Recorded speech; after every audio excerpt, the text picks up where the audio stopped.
Bueno, si podríamos resolver en nuestro corazón a una sola idea lo que hemos venido estudiando hace poco, es que sin duda la señal principal que marca a Jesucristo como Mesías, pero que sin duda es doloroso para el pueblo de Israel reconocer, es su rechazo respecto de él.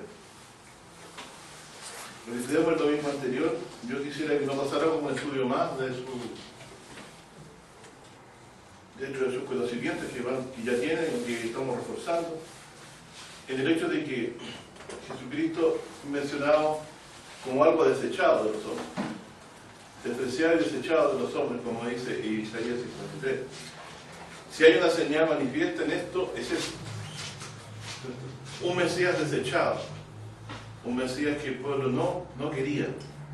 Y es eso lo que lo convierte realmente en la figura del Cristo que conocemos nosotros. Porque si a Jesucristo lo conocimos por algo, fue por su padecimiento.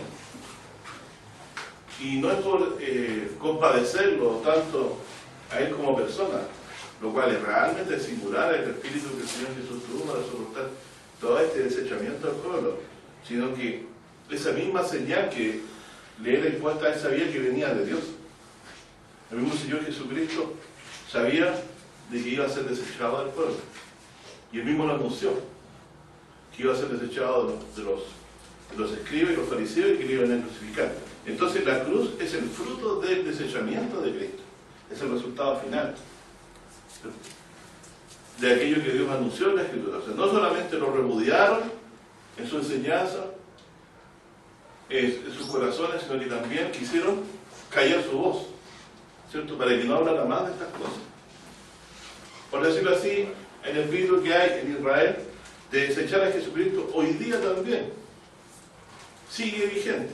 Hasta el día de hoy Jesucristo es despreciado y es desechado de entre los hombres, aunque no de Dios, porque le resucitó y lo sentó a su diestra, como dan testimonio los apóstoles que lo vieron resucitar, y como la Escritura lo dice también, que había de levantarse. Por lo tanto, si hay alguna cosa que a Jesús la señala claramente como Mesías, es que él había de ser desechado. Por lo tanto, vamos a repasar de nuevo Salmo 118. Vamos a repasar de nuevo esta enseñanza para que la veamos desde esa perspectiva.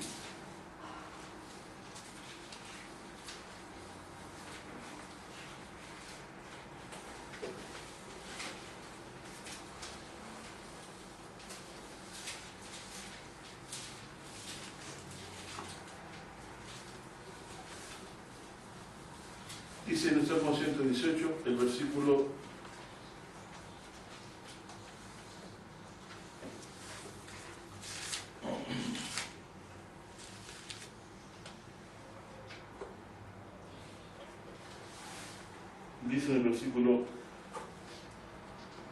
19, como les explicaba en el domingo anterior, hablando de que el Señor Jesucristo era la puerta que Dios había previsto para nosotros, una puerta de justicia. Dice: abrime las puertas de la justicia, entraré por ellas y alabaré a Jehová. ¿Sabes cómo dice el Apocalipsis? Él te da una puerta abierta, dice, la cual nadie puede cerrar, ¿cierto? Eso estamos repitiendo, y esto es para poder conectarnos con el estudio anterior, no solo por repetir, ¿cierto? Esta puerta, dice, de Jehová, por ella entrarán los justos. O sea, es una puerta para que entren los justos, ¿cierto? Entonces Jesucristo es esta puerta. Es la puerta.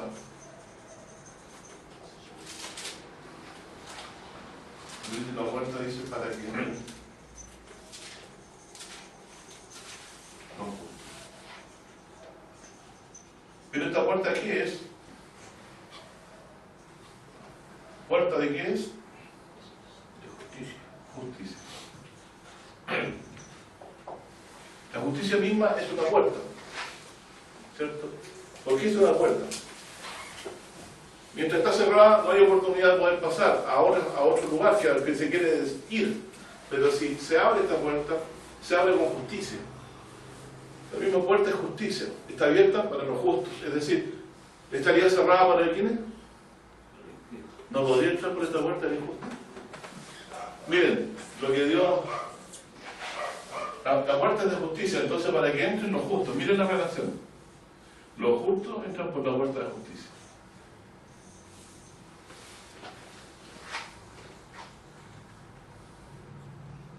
A mí me parece maravilloso esto que está diciendo la Escritura, porque si yo voy a entrar por esta puerta, que es importante por lo que la Biblia declara, va a ser si soy justo.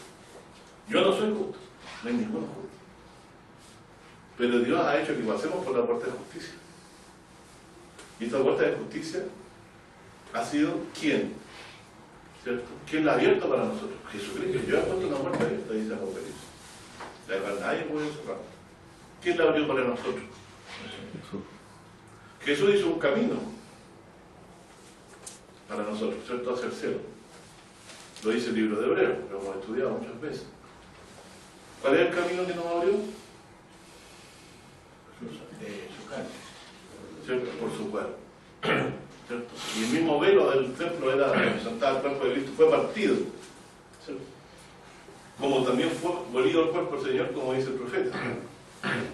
Por lo tanto, la puerta de justicia se ha abierto para nosotros por causa de que Cristo pagó por nuestros pecados, y podemos entrar ahora como justos, siendo considerados justos, no siéndolo, a través de esta puerta de salvación, esta puerta de justicia que Dios nos ha dejado. ¿Cierto?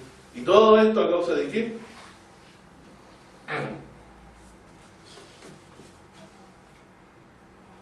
Para la salvación.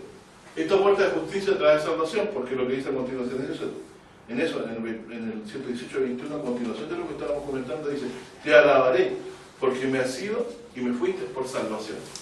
La justicia es imposible, o sea, es imposible la salvación sin justicia, porque Dios no salva a los injustos, Dios salva a los justos, o por último, a los que se arrepienten de sus injusticias, ¿cierto?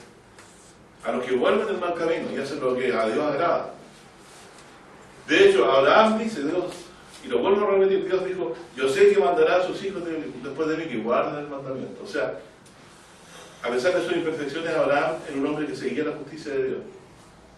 O sea, apartarse del mal. ¿Cierto? Eso no lo calificó para ser salvo, pero eso era señal de que él era un hombre creyente, ¿cierto? Ante los ojos de Dios. Pero las obras no son para la salvación, lo sabemos, ¿cierto? Pero sí aquel que ha sido salvado, obra con justicia porque ha sido salvado. Así también entonces, David, siendo un hombre que pecó, ¿cierto? Gravemente, y Dios lo perdonó, era un hombre que amaba la justicia, y debido a eso también Dios le concedió arrepentimiento en su corazón. Bueno, esa puerta de justicia es el perdón de Dios en Cristo Jesús para nuestros pecados. Él la abrió, pero fue otro el que fue hecho justicia de Dios. No fue por nuestra justicia, sino por la justicia que fue hecha en Él para nosotros, como lo hemos visto muchas veces. Luego dice: la vía de la que desecharon los edificadores ha venido a ser cabeza de ángulo. Es decir, es como decir, Dios, que es el arquitecto del universo, hizo esta piedra para ponerla como cabeza de confianza a todo, pero los del Sanedrín, los del pueblo de Israel, creyéndose mayor que Dios, la desecharon. Y al desechar algo que Dios ha hecho, condenaron sus almas. Por lo tanto, la señal del Mesías principalmente iba a ser ¿cuál? El desechamiento del pueblo. El Mesías iba a ser desechado del pueblo. Ahora recuérdense que cuando se eligieron a alguien conforme a su corazón, ¿cómo terminaron? Pero ¿saben a qué me estoy refiriendo, cierto? Respecto de Saúl. Bueno, ahora también Dios fue el que escogió al ungido y lo trajo y lo sometió a padecimiento para que en él fuésemos hecho justicia de Dios, para que él pagara nuestros pecados con su mano. Por eso hablo tanto de esta puerta de justicia, ¿cierto? Esta puerta de justicia cuya cabeza de ángulo es Jesucristo mismo. Fíjese que viene hablando de una puerta y después habla de una piedra angular. ¿No será esta puerta también? ¿Qué les parece?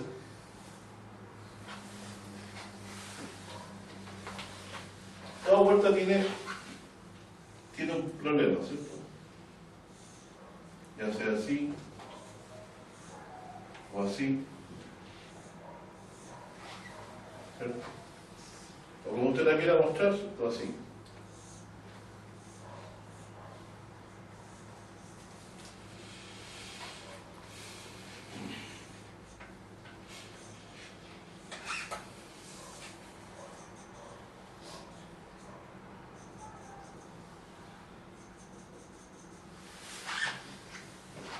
Hay un gran edificio sobre ella, en esta parte vacía está débil, para permitir el paso de las personas. Siempre el problema va a ser cómo soportar ese peso. No sabemos, ya sea de distintas formas. O si quiere la pueden hacer ahí también. Pero ese siempre va a ser el problema. Y esa puerta, la cabeza, la piedra angular de esta puerta de justicia es Jesucristo. Y puerta de justicia y de salvación. Pero esta piedra que Jesucristo fue desechada. Esa es la señal. Que Pedro acusa a Caifás y a Anás de esto, ¿eh? Vosotros que Vosotros los edificadores. exactamente. Lo acusa eso. Entonces, vayamos ahora más adelantito y dice que esto ha venido a ser cabeza de ángulo, dice, de parte de Jehová es esto. O sea, ¿qué cosa es de parte de Jehová? Miren qué interesante esto. De parte del Señor esto que ha ocurrido. Que lo que Dios eligió terminara siendo desechado por los hombres. Y si leímos las palabras de Isaías 53, parte diciendo, despreciado y desechado entre los hombres. Permítanme, despreciado, desechado. Varón de dolores, ¿cierto?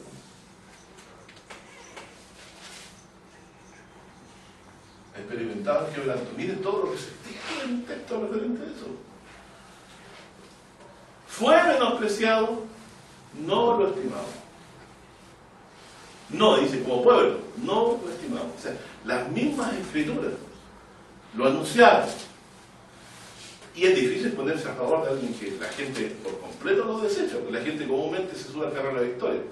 Si a alguien le está yendo mal, se alejan y se ponen de lado de inmediato al que le está yendo bien, aparentemente. Pero todos los que han hecho eso no sabían que de parte de Dios era esto. A diferencia, David nunca cayó en manos de su enemigo, pero Jesús sí fue, Dios lo entregó en manos de sus enemigos. Y los que lo vieron así, dijeron, líbrele por el que le quería. ¿Se recuerdan que cuando estaba en la cruz decían? Porque ha dicho, soy hijo de Dios, líbrele entonces si le quería. Entonces imagínense la prueba tremenda del Señor Jesús en la cruz de oír eso, saber que estaba siendo despreciado al pueblo, y además tomaban como prueba de rechazo de Dios mismo de su enseñanza el hecho de que estuviera en la cruz y no pudiera bajar de ella.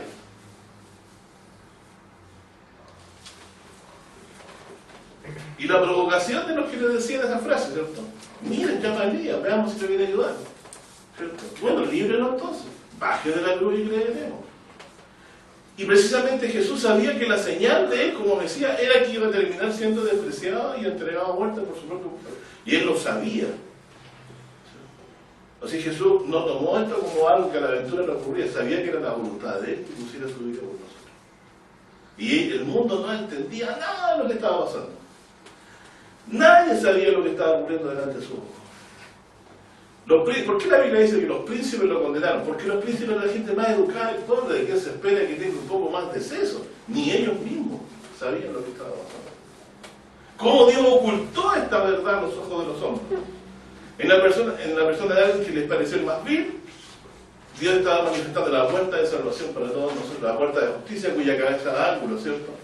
Era una piedra que Dios había escogido. Él soportó todo el peso. ¿Qué peso? De nuestra culpa. ¿Para qué cree que esta es una piedra angular? ¿No has llegado a la relación usted que el peso que lleva la piedra angular es el peso de todos los pecados? Sin duda es eso.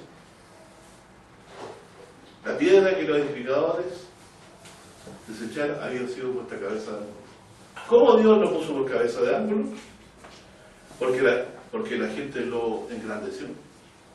O porque era necesario que el Cristo padeciera. Era necesario. Esta piedra era necesaria. Y hasta el final de los tiempos, en la eternidad, va a ser alabado su obra. Porque Él llevó todos nuestros pecados. Y nos dio paz con Dios. Y lo de él, a lo que él vino fue a salvar.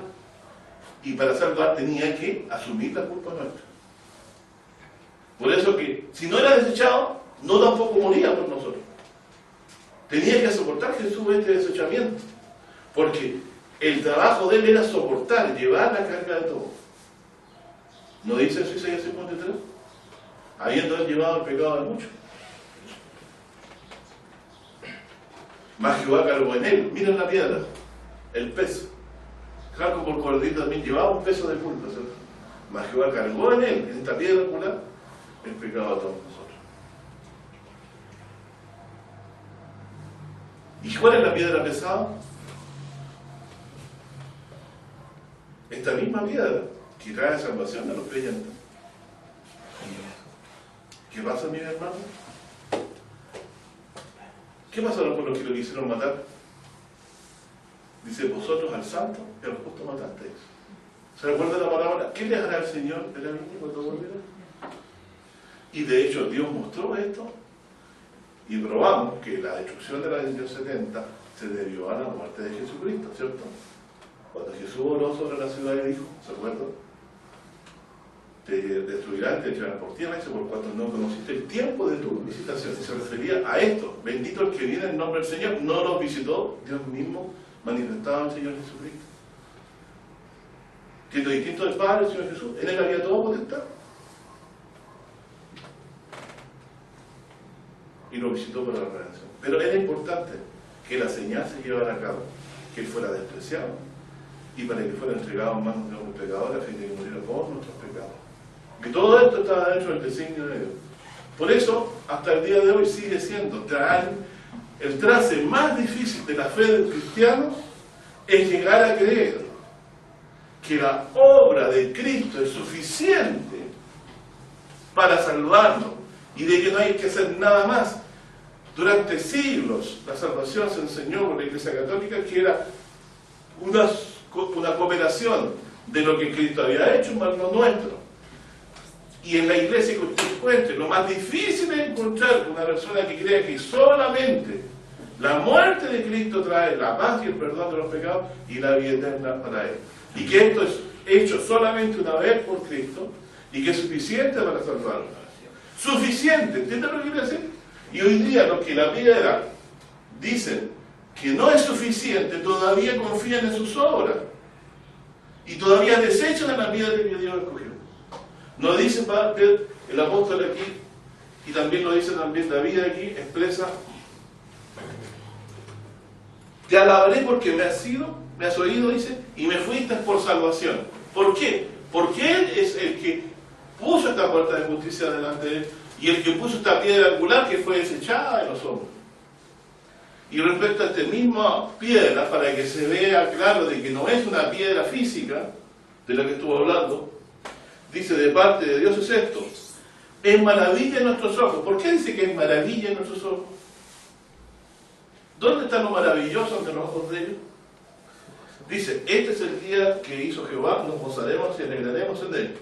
Oh Jehová, salva ahora, te ruego. Oh Jehová, ruego que hagas prosperar ahora. ¿Qué es lo que está pidiendo que prospere y que ahora lo haga?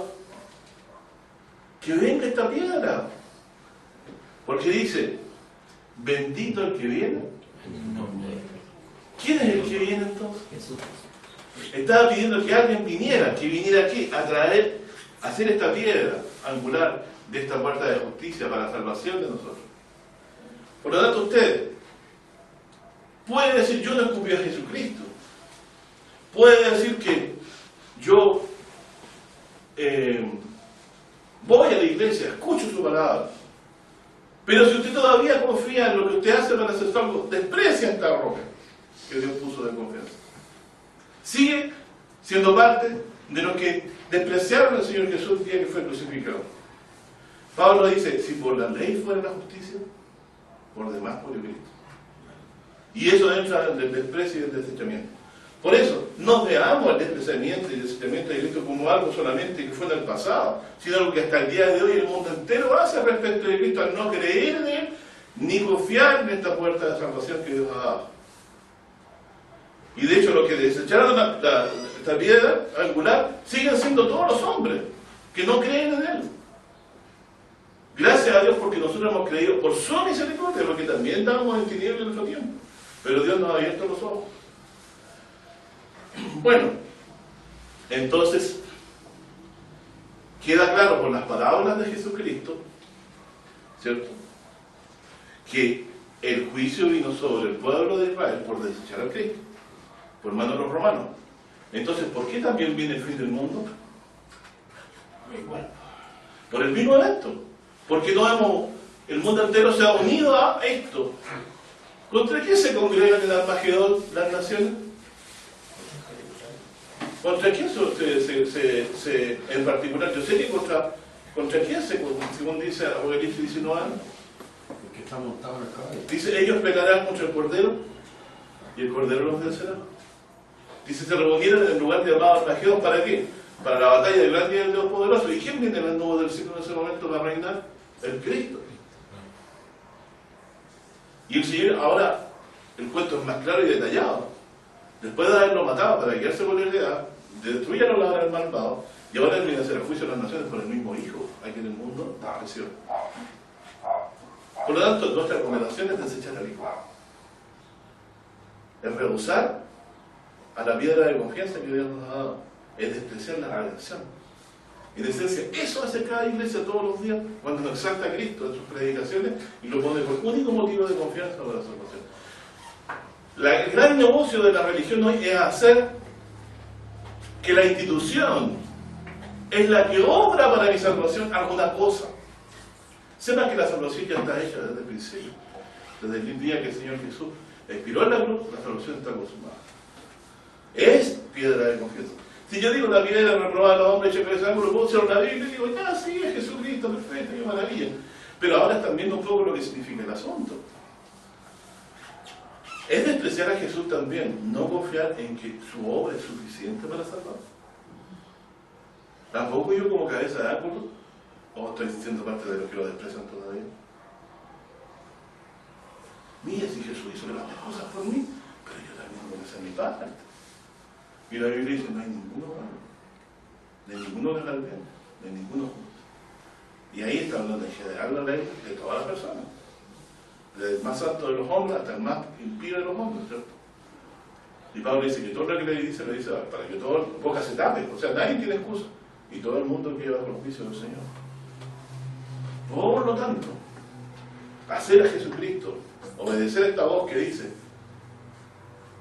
que Él es roca de confianza, pero para otros de caída, qué singular esto, que sea de salvación para algunos y para otros sea de destrucción.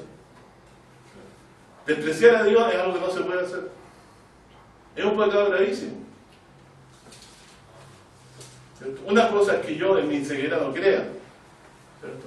Pero que yo me dé cuenta que no creer en Él significa despreciarle es distinto. Ya hay algo de luz en eso. Cuando usted dice, mira, en realidad yo sé que su fiesta es buena, Señor, pero yo no quiero, yo creo que acá está mejor la cosa, de esta forma es mejor. No quiero ir a esa cena que usted preparó. Porque yo creo que acá estoy pasando la mejor. ¿Cierto? Y voy a seguir pasando la mejor. Eso es despreciar. ¿Qué pasó a los que despreciaron a los que hizo la fiesta? Los dejó fuera el Señor de la fiesta. Y hubo los lugares de ellos con otras personas que eran más dignas. O sea, eran más dignas a pesar de que eran pobres, eran personas de inferior condición, pero eran dignos. ¿Por qué? Porque no despreciaron el ofrecimiento al Señor. Este despreciamiento y desechamiento del Señor depende de que Él obre en los corazones. Nosotros sabemos que es una obra de Dios en el alma. Y yo simplemente lo que quise decir hoy día es que ojalá el Señor Jesucristo pueda la piedra angular de nuestro corazón. Una cosa es decirla con la boca, pero se nota en el hablar. ¿En quién le puesto yo mi confianza? Bienaventurado el que puso en Dios su confianza. ¿Cómo yo pongo en Dios mi confianza? Señor, yo creo en ti, yo creo en ti, yo creo en ti. Oh Señor, yo creo en quién tú has escogido. Yo creo en tu ungido que tú manifestaste, Señor. Aquí no prueba Dios si creemos en Él, pero es que voy a ser despreciado por la gente. Bueno, señales que si tú crees, vas a saber llevar la cruz. ¿Sabes lo que es llevar la cruz de Cristo? Ahora sabemos lo que es llevar la cruz de Cristo. Pablo dice que había llegado a ser la era del mundo. Si estamos dispuestos por causa de agradar a Dios, de poner nuestra confianza en quien Él ha dicho que la debemos poner, y soportamos todas estas cosas en amor, por causa de que Dios nos ha señalado en quién confiar, estamos llevando a la cruz. Es decir, estamos aceptando del mismo desprecio que el Cristo hoy hasta el día de hoy procede. Es decir, hasta el día de hoy sigue cumpliéndose. ¿Quién ha creído en nuestro anuncio? ¿A qué apeló el apóstol Pablo y Cristo cuando hablaban y la gente no creía? A las palabras de Isaías, ¿cierto? ¿Quién ha creído en nuestro anuncio? O, ¿cierto? Vi este pueblo debido a iré, mas no entenderéis, dice, porque el corazón de este pueblo se ha cegado. ¿Y el que se ha cegado? En no ver la redención que Dios ha puesto en esta vida de confianza. Por lo tanto, hay dos parábolas proféticas, ¿cierto?, que se cumplen con Israel finalmente, ¿cierto? Voy a leer entonces dos cositas cortitas de Mateo que estuvimos viendo. Podríamos decir que el estudio anterior fue como una pasada rápida por lo que íbamos a ver más en profundidad. Yo quería hoy, nadie predica dos veces sobre lo mismo, pero aquí estamos haciendo lo mismo, pero dándole un valor más profundo a lo que estábamos haciendo. Dice,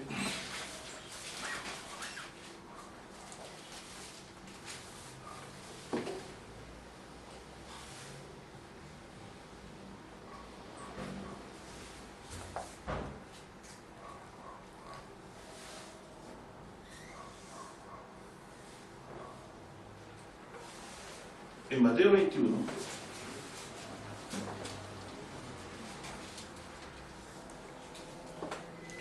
yo quiero que ustedes nunca más olviden, por favor, si pudieran, y Dios les concediera en su corazón, cuando lean el Salmo 118, lo conecten, esto de la piedra desechada, lo conecten con la parábola, para mejor comprensión. ¿Cierto? La parábola del desechamiento. Jesucristo estaba hablando, ¿cierto?, y enseñando, y fue, vean el capítulo 21 completo si quieren, fue confrontado, ¿cierto?, por los saduceos y por los fariseos, ¿cierto? Y el Señor Jesús le refiere una parábola. Dice,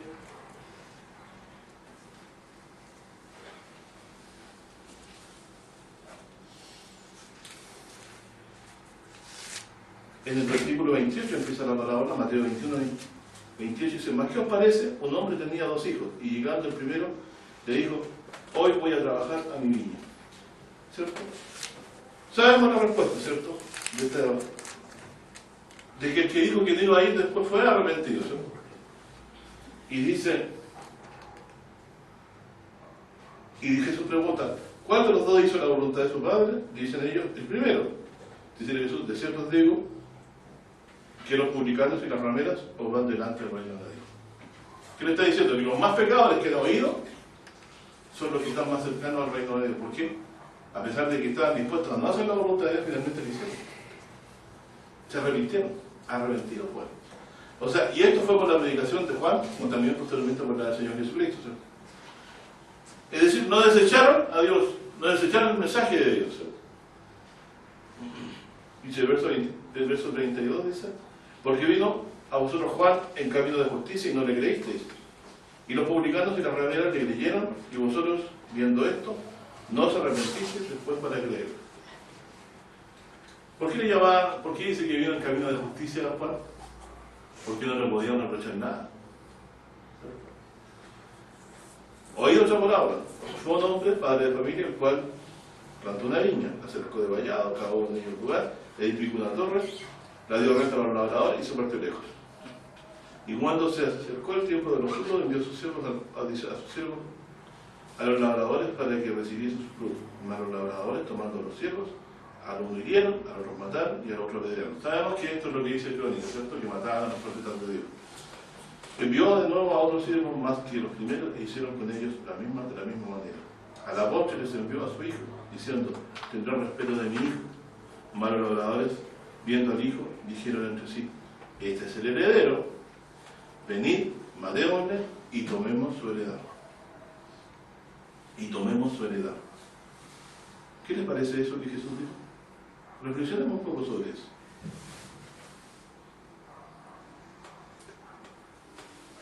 Una cosa es que yo sea el que esté a cargo de una heredad y otro es que me la quiera guiar. ¿Qué hicieron? ¿Por qué los judíos decía Jesucristo de que ellos querían quedarse con la heredad?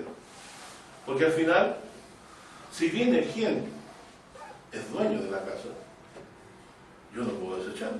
¿Se acuerdan que en igual momento nos encontramos las enseñanzas de Pablo? Tenemos a Moisés, pero tiene mayor gloria que la casa de quién? El que la hizo, ¿cierto? Y el que hizo todas las cosas es Dios. Y había dicho, profeta os levantará como yo el Señor. A él oiréis.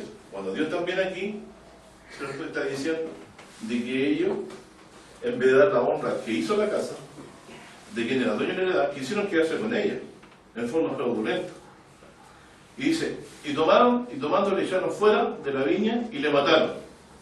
Pues cuando viniera el Señor de la viña, ¿qué hará aquellos que labradores dicen? Dícele, a los malos destruirá miserablemente. Dice, y su viña dará a renta a otros labradores que le paguen el fruto a sus tiempos. Dícele Jesús, ¿se acuerdan que les pague su fruto a sus tiempos? ¿No les parece similar a lo que dice el Señor Jesús?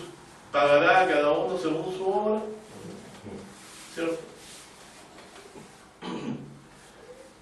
Dícele Jesús, nunca leíste de la Escritura la piedra que desecharon los que edificaban. Ojo, se la está refiriendo a ellos, por causa de la actitud de querer deshacerse de querer matarlo. La piedra, ¿cierto?, que desecharon los que edificaban, esta fue hecha por cabeza de esquina, por el Señor es hecho esto. Y es cosa maravillosa a nuestros ojos. Perdón, y es cosa maravillosa a nuestros ojos. O sea, ¿por qué nos maravillamos si esto ha venido de parte del Señor, ¿cierto? Por tanto digo que el reino de Dios será quitado de vosotros. Y se dará a gente que haga los frutos de él. ¿Cuáles son los frutos del reino de los cielos? Frutos dignos de arrepentimiento, ¿cierto? No frutos de justicia para salvarnos por obra, sino frutos de gente arrepentida de sus pecados. Como Saqueo devolvió, hoy ha venido la salvación a esta casa, estaba la salvación ahí, no dependía de que le entregaran o no el dinero. Él lo quiso hacer, ¿no?, de su corazón alegre, de haber recibido la salvación, devolvió de lo que había robado, ¿cierto? Y aquí dice, tanto digo que el reino de Dios quitado de vosotros, y se ha dado a las que hagan los frutos de él. Y el que cayere sobre esta piedra será quebrantado, y sobre quien ella cayere le desmenuzará. Lo que vimos el domingo anterior. Oyendo los príncipes de los sacerdotes y los fariseos y sus palabras, entendieron que él hablaba de ellos, y buscando cómo echarle mano, temieron el pueblo porque le tenían por profeta. O sea, estaban queriendo igual quitarle la vida después posteriormente. Por lo tanto, aquí, ¿cierto?, la señal es el desechamiento. Es la incompetencia de todo el Sanedrín, la incompetencia de todos los escribas de Israel, la incompetencia de todos los fariseos, la incompetencia espiritual de todos los saduceos, la que llevó finalmente la carnalidad disfrazada de religiosidad, llevó al mundo entero, al Israel entero, perdón, a despreciar al Cristo. Contra sí mismo, porque el reino de los cielos lo perdieron y Dios se lo quitó de ellos. Y se lo dio a aquellos que hagan los frutos dignos de ellos. Y que podrían ser en particular las publicanas y quiénes más. Y las rameras. Qué ofensivo podría haber sido como judío. O sea, estaba mayormente considerado para Dios un publicano, un cobrador de impuestos romano y una prostituta que ellos estaban haciendo frutos dignos de arrepentimiento. Es decir, el publicano devolvió. ¿Qué hizo Saqueo? Cosa singular. Es difícil que alguien suelte un 20 y lo devuelva. Sin duda ese hombre tiene que estar convencido de que el Dios invisible existe. Y por lo menos lo que hablaba acerca del juicio final existe. Acuérdense que el oro va a clamar contra los que lo tienen acumulado, va a ser testigo de prueba contra ellos. Bueno, esta puerta de justicia tan grande la que Dios ha abierto con esta piedra angular que soporta todo el peso de nuestros pecados, como decíamos, de que ¿Saben cuál es esa puerta? Esa puerta, ¿cierto?, que está aquí, está replicada 12 veces en los apóstoles, ¿cierto? Y 12 veces también en las tribus de Israel. Pero estas 12 puertas, ¿cierto?, nunca más estarán cerradas. Pero ahí no entrará ninguna cosa inmunda que haga. Ningún inmundo, dice la Biblia.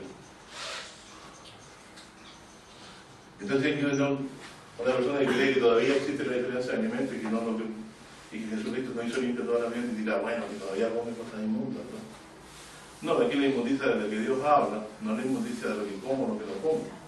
La inmundicia es el que ama y hace mentira. Ese es el inmundo para el Señor. El que ama la mentira, ¿cierto? Y el que la hace. Cuando uno no deja algo que a Dios desagrada, siempre es esto mismo, el amor hacia lo malo, lo que nos impide apartarnos de eso. Pero en ese reino, ninguno que ame a esa mentira va a entrar, porque es una puerta de justicia. Por ahí entran los justos. Por lo tanto, para poder entrar ahí, yo, esto que amo, tengo que arrepentirme de ello y dejarlo. Y confiar en aquella piedra de confianza que pagó mis pecados, que soportó el peso de mi injusticia al morir en lugar mío. Ese desechamiento no me debo hacer partícipe yo. Tengo que apreciar la vida de que Dios ha puesto delante de mí.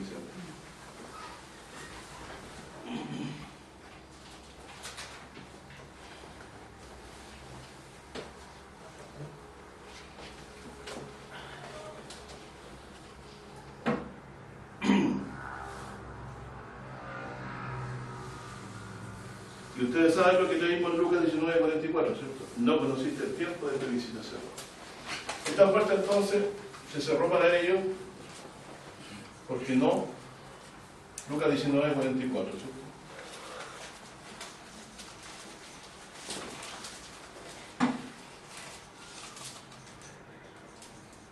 Y no creo en la enseñanza de la puerta cerrada. La salvación hoy está extendida el Señor para todos nosotros.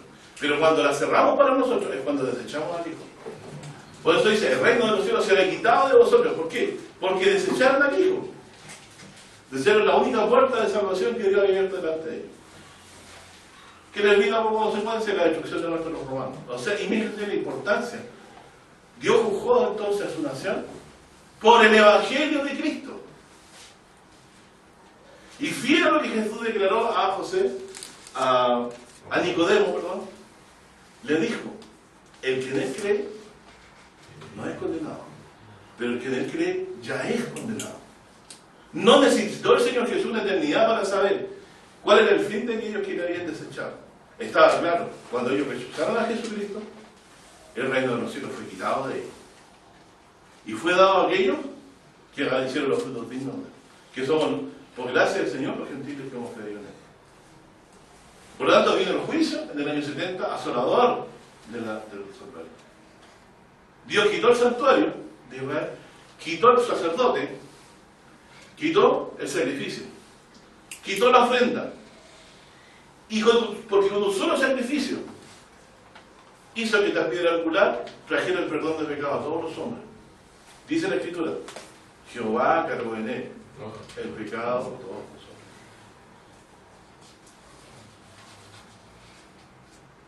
Bueno, esta piedra escogida y preciosa, ¿cierto?, del Señor, Dios la fundó ¿dónde? En el cielo. Isaías 28:16, ¿se acuerdan? No vamos a leer.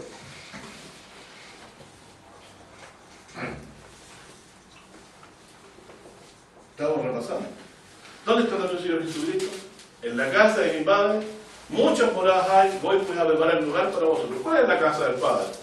Jerusalén, la celestial. Ahí está el Señor Jesucristo, sentado a la diestra de Dios, esperando, Señor, venir a juzgar a vivos y muertos. Nuestra esperanza, por lo tanto, ha trascendido hasta allá mismo. ¿Qué dice el libro de Hebreos? Que nos abrió un camino muy vivo, dice, entonces por él, verlo por su carne, ¿cierto? Él abrió el lugar santo y santísimo el día que murió. Si se partió el velo en dos y se comunicó el Santo con el Santísimo el día que murió Cristo, ¿por qué hay todavía una iglesia por ahí que pretende que no estuvo abierto hasta 1844? Si el mismo día se partió el velo en dos. No me van a decir que es el velo del acceso. El velo del templo se arrancó. El único velo que separaba los dos lugares, el más importante, era el que separaba el Santo con el Santísimo. Por eso es que cuando decimos que Jesús entró a la diestra de Dios, es porque entró desde que murió en el lugar santísimo. ¿Por qué vamos a seguir despreciando y desechando a Jesucristo diciendo que su sacrificio no es suficiente todavía, que debe estar angustiado, afligiendo mi alma? Cuando el mismo Jeremías dice, no me acordaré más de los pecados y las iniquidades. Dios hizo un solo sacrificio una sola vez, con una sola ofrenda, dice, lo hizo perfecto para siempre los santificados. ¿Cómo no va a ser roca de confianza el Señor Jesús? ¿Cómo no va a ser piedra angular? ¿Cómo no va a ser la que soporta todo el peso? Somos bienaventurados nosotros porque esta vida no nos va a desmenuzar, porque no hemos caído bajo ella ni hemos caído sobre ella, sino hemos creído en ella. Y todavía podemos decir, es maravilloso, para bien, ¿cierto? Para nosotros, no es un estupor de incredulidad, es una maravilla para nosotros de felicidad y alegría poder entender. Fíjense entonces que vemos dos cosas. El domingo pasado vimos la profecía rápido, lo vimos, pero ¿de qué sirve si usted lo pone a Jesús como roca de confianza? ¿No ve qué es lo que le está diciendo el Señor? Y eso fue el objetivo de hoy día, ¿cierto? Que viéramos que es una puerta, que soporta un gran peso, que fue el perdón, el pecado nuestro, que es el motivo por el cual nosotros podemos estar hoy aceptables delante del Señor siempre. Que le despreciamos cada vez que vemos que su obra no es perfecta, que vemos que la tenemos que complementar con algo, o que en realidad le faltó algo para hacer, o que todavía no entra en la presencia de Dios. Mire que por acá, que lo dijo el profeta. ¿Qué profeta dijo eso? Jamás dijo profeta alguno eso. Ahora hay muchos, pero sabemos que falsos profetas hay por montones, ¿cierto? Pero uno que habló la verdad es Cristo. Él se sentó a la diestra de Dios desde que resucitó. Se sentó ahora con nosotros y se ve en la presencia de Dios. Ese ahora me salvó a mí. Ahora con nosotros. Me salvó de ser parte de los que despreciaron a Jesucristo y lo siguen despreciando contra sí mismo, porque para cualquier iglesia va a hacer cualquier otra cosa, ¿cierto? Importante contarle de menoscabar la confianza en Jesucristo. Uno no se da cuenta de esto al principio cuando está recién empezando la fe, pero Dios abre los ojos, ¿cierto? El Dios es el que da abre los ojos. Y vamos a leer. Sí, 28 y 16. No lo quería leer, pero repáselo si quieren, hermano, porque está de Dios que ustedes querían leerlo. Es que muy redonda la idea. Sí, es maravilloso. Los atributos de la piedra. Claro. Por tanto, el Señor Dios dice así: he aquí que yo fundo en Sión una piedra de fortaleza, Amén. de esquina, Amén. de precio, de cimiento estable. El que creyere no se apresure. El que creyere no se apresure. ¿Qué quiere decir no se apresure? No desespere. No pierda la paciencia. No pierda la paciencia. Bueno, entonces, estamos dándonos cuenta que, así cuando David decía Jehová es mi roca, aquí tenemos nosotros nuestra roca, ¿cierto? Que Dios nos ha levantado, un cuerno de salvación. No debemos desesperar de él. Y toda nuestra torpeza va a conseguir eso. Apresurarnos, ¿cierto? En apresurarnos, es decir, vemos el mundo entero contra nosotros y nos vamos a poner inquietos. Tal como Israel confió en Dios cuando estaba rodeado de enemigos, nosotros debiéramos, ¿cierto? Ante la muerte, ante la adversidad, ante toda oposición a esta verdad, mantenernos tranquilos, porque estamos de parte de Dios y Dios está de parte nuestra, principalmente, que es lo que importa, porque no hemos desechado a aquel que Él envió. Por lo tanto, ¿cuál es la señal del desechamiento de Jesucristo? Que fue muerto entre ladrones. ¿Recuerdan? A ese nivel, ¿no? Porque está escrito, dice, y fue cortado por los inicuos. Si vemos nosotros dos cruces a los lados, tenemos que acordarnos que esas cruces eran de malhechores. Y el Señor Jesús fue considerado por el mundo como un malhechor, como un blasfemo, ¿cierto? Primeramente. Y hasta el día de hoy algunos judíos rabinos le han tirado más, dicen que eran nigromantes, que trataba con los espíritus de muertos, para decir que tenía espíritu pitón y tantas cosas que le aprendió en Egipto. Blasfemias contra nuestro Señor Jesucristo. Él jamás hizo un milagro en nombre de un Dios falso. Cuando el profeta hablara y diere señal, dice, Señor, se cumpliera. y se cumpliere, pero mandare a adorar a otros dioses, a ese profeta dice, ¿cierto? Yo lo engañé, para que nos engañaran a los que estaban para la realizar, como lo va a hacer el anticristo. Espíritu de error, falso profeta, va a engañar a los que se pierdan. Pero Jesucristo alguna vez mencionó el nombre de otro Dios. Si no le digo, gracias te doy, Padre, que es lo que a ellos les causaba ofensa, tal como decía el Salmo 89, no entendían. Porque tú, sí, Señor, me escuchas. Jamás hizo otro nombre. Y cuando le preguntaron, ¿cuál es el mandamiento fundamental? Amar al Señor tu Dios con todo tu corazón. Nunca habló de otro Dios. Como el Evangelio de Tomás, maravilloso, dice que Jesús creía que había otra divinidad superior. O el Evangelio de Judas también. Y todos los que defienden ahora como teólogos modernos, no, si habían tantos evangelios, puras porquerías de evangelio, perversiones del evangelio había. Claro que había muchos. Y el concilio de Nicea hizo harto bien en haberla sacado de ahí. Porque si usted los leyera con el ojo crítico, hay dos interpretaciones del Evangelio de Cristo ahí. Ni más ni menos. Y las que son idolátricas son las que son de corte helenizante, es decir, que creían en unas divinidades superiores y que habían emanaciones. Jesucristo sería hijo directo del de arriba según Judas. Por eso es que el cuerpo le pesaba. ¿Cierto? Morir no era por el pecado, sino que tenía que despojarse de la materia. Tal como creían todos los filósofos griegos, que el pecado estaba en la materia, el espíritu era limpio. Y no, por la Biblia dice que todos nosotros nos descarriamos. Y uno no se descarría con los pies solamente, sino con la mente. Bueno, cerrando entonces lo que tenemos que decir hoy día, yo me recuerdo de un pasaje muy bonito en Zacarías, y no es bonito solamente, sino que es bonito porque es verdad. O sea, lo desecharon a nivel de ponerlo a la altura de los ladrones. O sea, Claro. a ese... Eres un engañador y un blasfemo, y un delincuente. Claro. Merece estar con los que son de su clase. Ese es su nivel. Ese es su nivel. A ese nivel pusieron a Cristo. Piedra desechada, por eso digo que es su señal. ¿Quién va a querer creer en alguien que desecha todo el mundo? Esa es la prueba de la fe nuestra. Bienaventurado el que no se escandalizara de mí, decía Jesús, hermano. Doctor, dice el texto, cuando venga el Hijo del Hombre hallará fe en la tierra. Me acuerdo yo que en la iglesia adventista se contrastaba esta situación de que la iglesia, en este caso adventista, saldría a predicar el mensaje del tercer ángel y especialmente el sábado, y lo cual traería la controversia al final y como que eso, contraponiendo que es la predicación del evangelio lo que trae el fin, produciría la situación final. Hoy en día vemos que estamos rodeados de iglesias de corte pretendidamente evangélico, en contraposición a la iglesia católica, judaizante, adventista.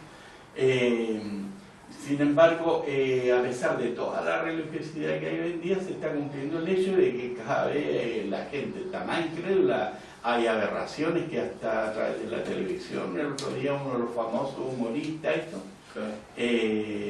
son aberraciones, pero ya totalmente, ¿cómo se diría? Infamatorias hacia las cosas que son de Dios. Entonces, se va a cumplir este hecho de que sí van a haber algunos que, como los 7.000 que no han doblado sus rodillas, sí, solamente a conocer, pero en esta situación de caos, que va a haber una exposición para abreviar final de tal manera que el mundo pueda finalmente decir, bueno, hubo un último llamado como a lo mejor Noel hizo en su tiempo, y ahí está acusándole a toda la humanidad de que la despreciaron y rechazaron. Y fíjese que no es algo del pasado, es que sí ha sido permanente hasta hoy. O sea, Él resucitó hasta la diestra de Dios, algunos creerán que está vivo o no, pero cuando se habla de la figura de Jesucristo, como dice esto, salen barrabasadas enormes y la gente se pone a favor de eso. Por ejemplo, sí Jesús, pero si uno dice, Jesús dice, no adulterarás, por ejemplo. Tiene todo el mundo en contra de Dios. ¿cierto? O si tomáramos la ama a tu enemigo, no, pero ¿quién hará eso? O sea, como que si la gente lo hiciera, yo tendría que hacerlo. No, pues yo debería hacerlo a pesar de que la gente no lo hiciera. Si es algo que agradar a Dios, no a los hombres. Bueno, pero el punto a lo que voy es que hasta el día de hoy, cuídeme Dios de despreciar a tu hijo. Cuídeme Dios de despreciar a tu ungido. Y yo a veces en mi corazón también lo hago un poco cuando ando tan amargado en la vida que no me consuelo de él. David decía, mi copa está rebosando, o sea, está rebosando mi copa. Yo debería contentarme a mí mismo cuando en tristeza, en amargura, cuando caigo en esos desabrimientos de la vida, que van a estar siempre, si uno mira al hombre y se mira a sí mismo. Pero si uno pone la confianza en el Señor Jesucristo, todo es un futuro esplendor, como dice por ahí, ¿no? No hay ninguna cosa que nos ha sido negada de Dios a través de Jesucristo. Incluso a sus diestra nos dice Jesús que nos sentaremos si vencemos. Vencer el mundo, ¿qué es, hermano? ¿Qué es vencer el mundo? Es creer que Jesús es el Cristo, a pesar del desprecio del mundo. No entendemos todavía eso, no entendemos. Yo sé que ustedes no entienden, pero ahora se me conecta, el que vence el mundo, el que cree que Jesús es el Hijo de Dios. Claro, porque el mundo entero está en contra de eso, ¿no es que se amonestaron las naciones contra Jehová y contra su ungido? Y toda la gente de común acuerdo en el tiempo postero va a rechazar a Jesucristo y va a adorar a otro ser, al anticristo. El loor que debieron haber tributado al Cristo se lo van a tributar a uno que viene por la operación de Satanás. Dios nos libre. Y en nuestro corazón sepamos que tomar la cruz es tomar su desprecio, que vamos a sufrir su desprecio. Nadie puede pensar que por ser cristiano no va a ser despreciado. La cruz de Cristo que llevamos es su desprecio. Nos van a desechar.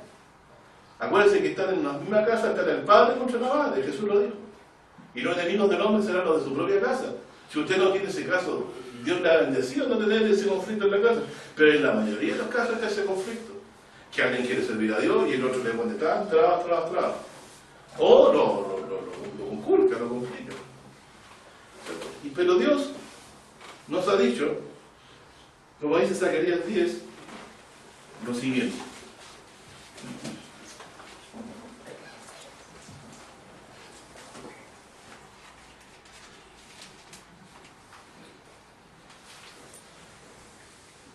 Ya que está Zacarías después, ¿por qué no explica la piedra pesada? Sí, perfecto. No la tengo tan clara.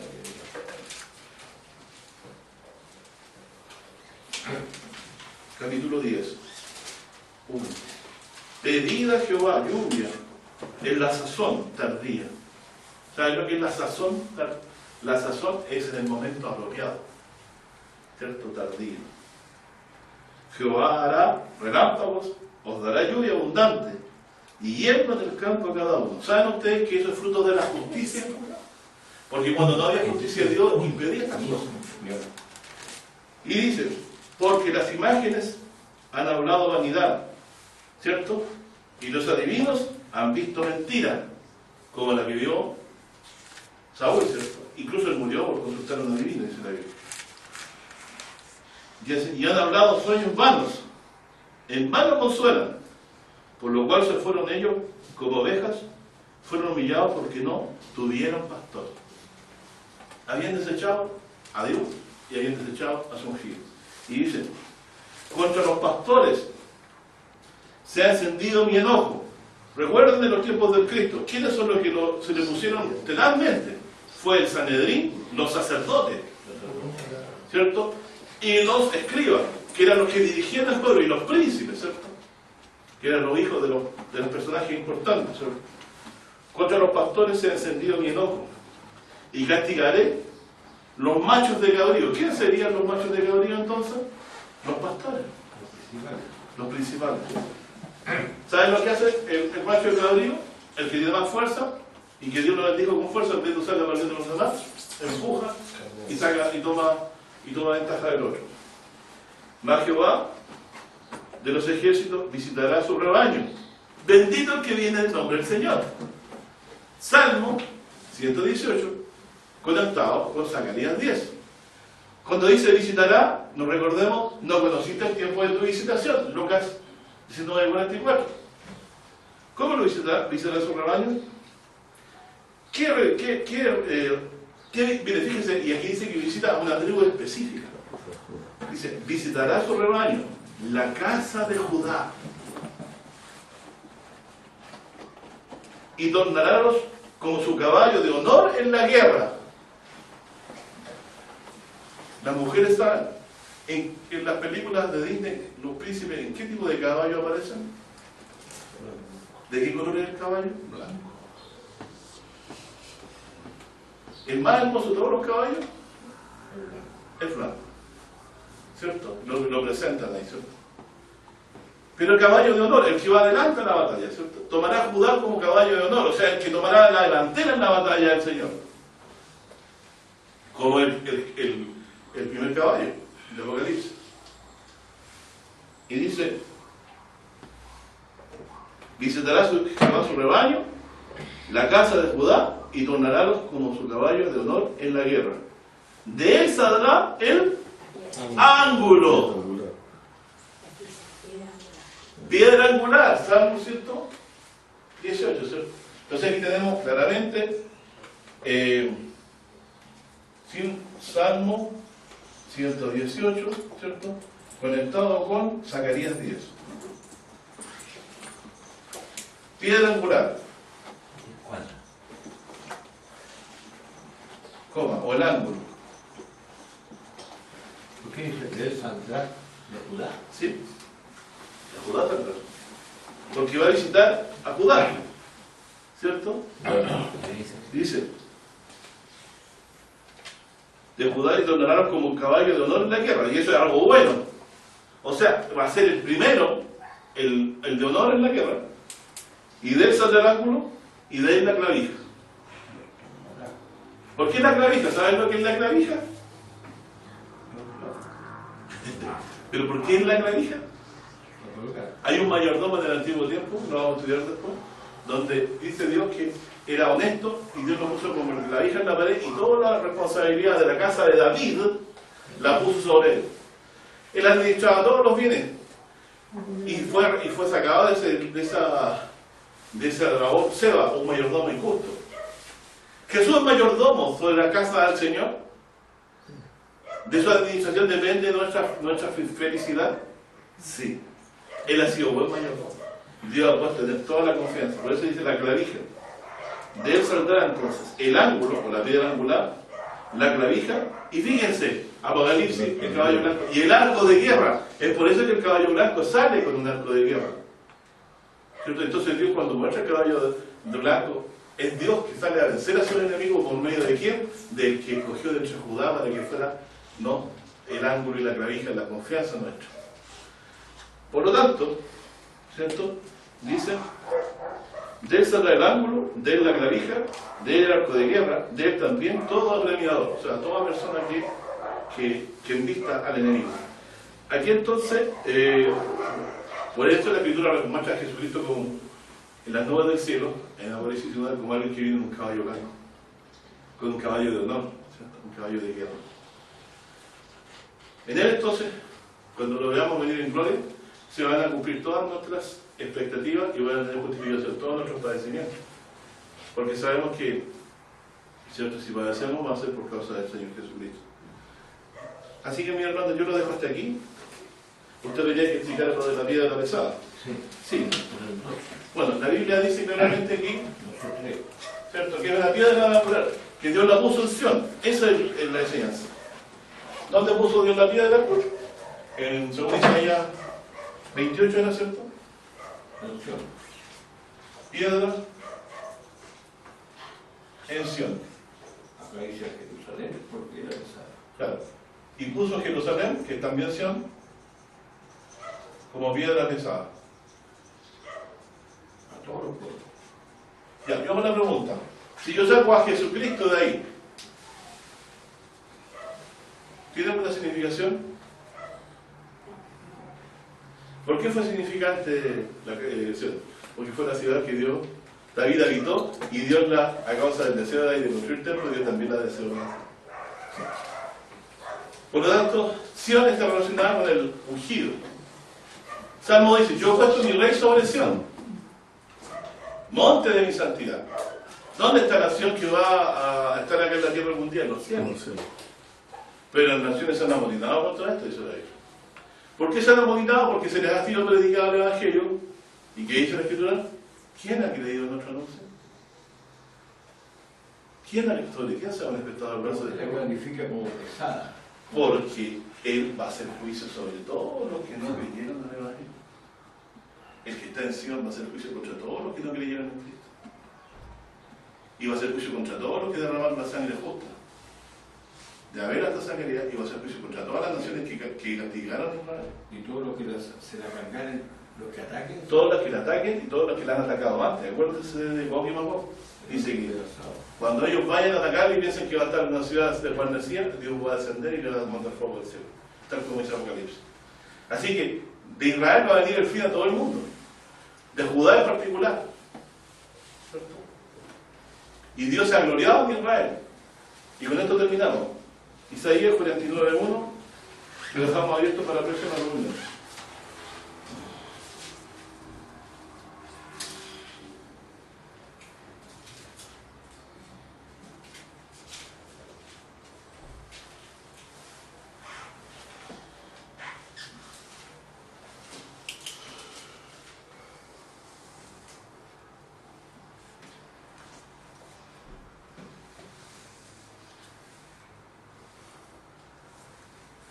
Y después aquí me van a tener que explicar los versículos abajo, los hermanos me ayudarán. Porque dice aquí, Salmo 49, oídme islas y escuchad. Las islas son cercanas o lejanas, generalmente lejanas, cercanas. Y pueblos lejanos, también nosotros. Nos está diciendo el Señor que escuchen. Jehová me llamó desde el vientre, desde las entrañas de mi madre, y tuvo mi nombre en memoria. Y puso mi boca como espada aguda. Ojo. Cubrióme por la sombra de su mano, y púsome por saeta limpia, y guardóme en su aljaba. ¿Cierto?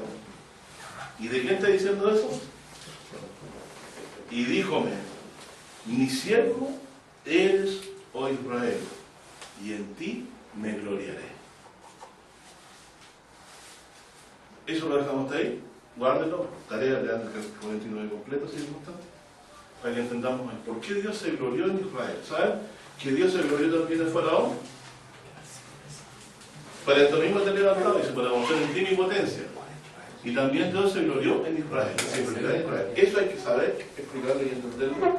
Pero principalmente es por causa de que de Él Dios va a traer el juicio de todas las naciones. Y particularmente por medio de aquel que es la clavija, el ángulo, o la piedra pesada o piedra de confianza para los que creen. Dios les bendiga a mi hermano. Dios se ha gloriado en Israel. Y lo más glorioso de Israel es su ungido. Eso ya es. Que Dios les bendiga. Amén.